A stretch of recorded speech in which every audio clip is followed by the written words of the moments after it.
Wii U has hit Europe, Australia and New Zealand, and hackers have already got their grubby mitts on Nintendo's nice clean console. At the same time, Canadians are being tempted with another new Nintendo games box, but it's not one that we'd expected.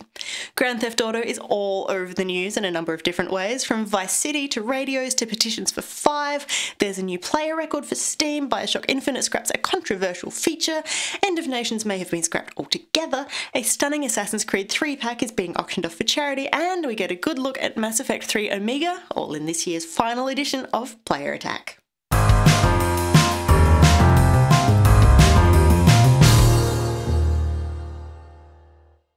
Last week, the Wii U landed in North America. This week, gamers in Australia, New Zealand and Europe had their chance to go hands-on with Nintendo's latest console, finding out just what all the fuss is about. As with all launches, there have been a few hiccups. Nintendo boss Satoru Iwata has taken the unusual step of apologising for the console's hefty Day 1 patch, which has taken gamers more than an hour to install, as well as running the risk of bricking the console if it is restarted mid-patch. Another hiccup for the platform is the fact that it has already been hacked to run homebrew applications. It's simple when you think about it. The Wii U is just the original Wii operating system smushed into a new box, so it makes sense that the old tricks used to run unsigned code should still work. This time around, the Super Smash Bros. Brawl exploit has been proven, but there are still several others believed to mostly work.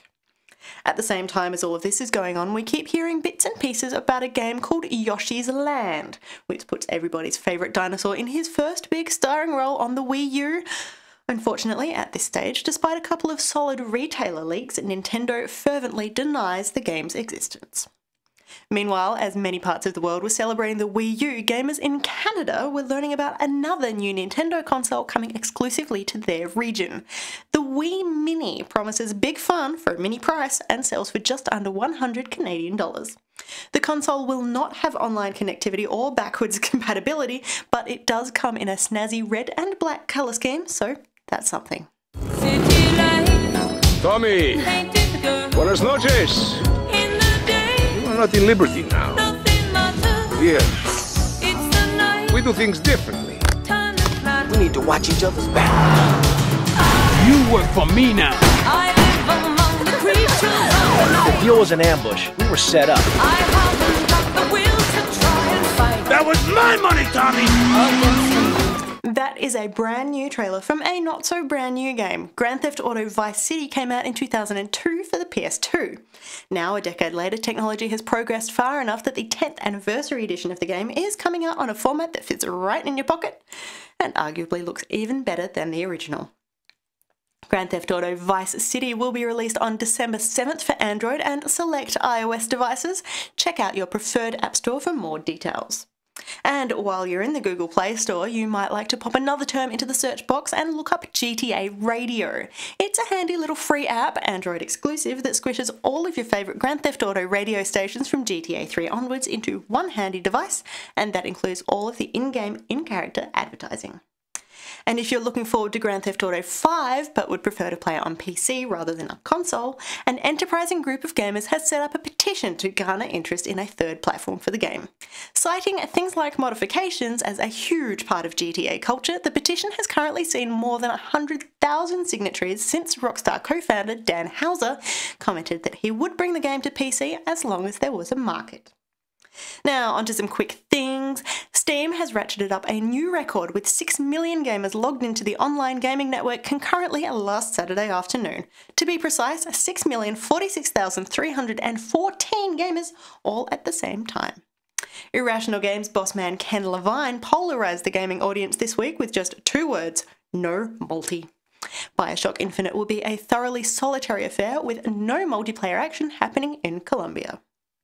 End of Nations, the RTS that was one of the most anticipated games of 2011, then among the most anticipated of 2012, has now been bumped again, but this time we haven't even been given an idea of a launch window. Tryon Worlds has announced this week that the open beta for the game has been delayed indefinitely, as there is just too much stuff that needs to be done following closed beta feedback. Longtime fans are getting worried. The company has started refunding all collectors and Founders Edition purchases and has taken the alpha version of the game offline. This may just be the last we hear of the game created by the former Command & Conquer developers who make up Petroglyph Games. And onto much happier things, Ubisoft Australia has put together a killer Assassin's Creed 3 Special Edition.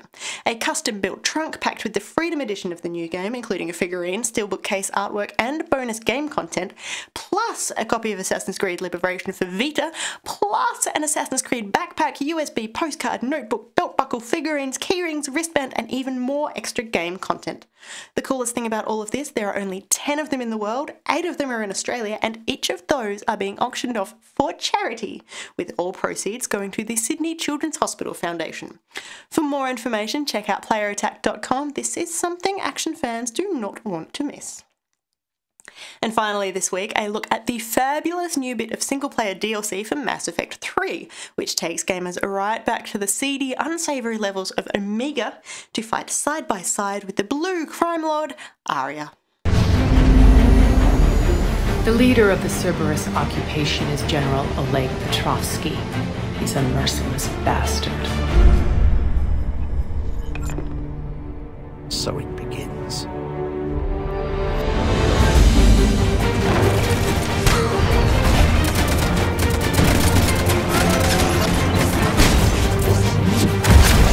Nyreen. Arya. Ready to put that gun to good use?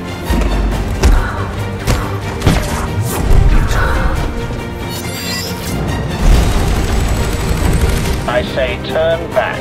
You're a dead man. You are the lawless of the galaxy. Cerberus believes they have beaten you. They are gravely mistaken. Be ready.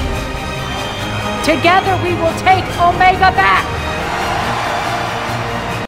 As well as a whole chunk of new story, Omega introduces powerful new weapons and a bunch of new characters to Mass Effect 3, including Nyreen, the first female Turian we've seen in the series, and happily, she's much more than just a token addition. Mass Effect 3 Omega is out right now on both Xbox Live and the PlayStation Network. And that brings us to the end of this year of Player Attack. Well, it's the end of our weekly on-camera antics anyway. We've still got a few surprises, special features and bits and pieces tucked up our sleeves over the holiday break, so please stay tuned. You can subscribe to us on YouTube or Blip TV, follow us on Twitter or be our friend on Facebook, or you can simply point your browser to playerattack.com, which will still be regularly updated with games news, reviews and any other bits and pieces we find interesting. Thanks to Al, Amy, Brad, Chad, Dave, Eeyore, Josh, Lachlan, Leanne, Michael, Mythor, Natalie, Rowan and Timmy for their contributions to the site over the past 12 months, as well as Liam, our wonderful and enthusiastic intern. Also, much love to Elroy Online for his design work, Remain Calm for our awesome theme music, Jason for the animations, and the always wonderful Punkley for his tireless efforts behind the scenes, behind the camera, and behind the editing desk. Also, we would like to thank you for watching, reading, commenting, retweeting, and giving us the occasional thumbs up. I know it's a ridiculous cliche, but really we couldn't have done half the things we've done without you. So, as always, for the full version of those trailers or for more information about any of those stories, head to playerattack.com. I'm Jessica Citizen. We'll see you next year.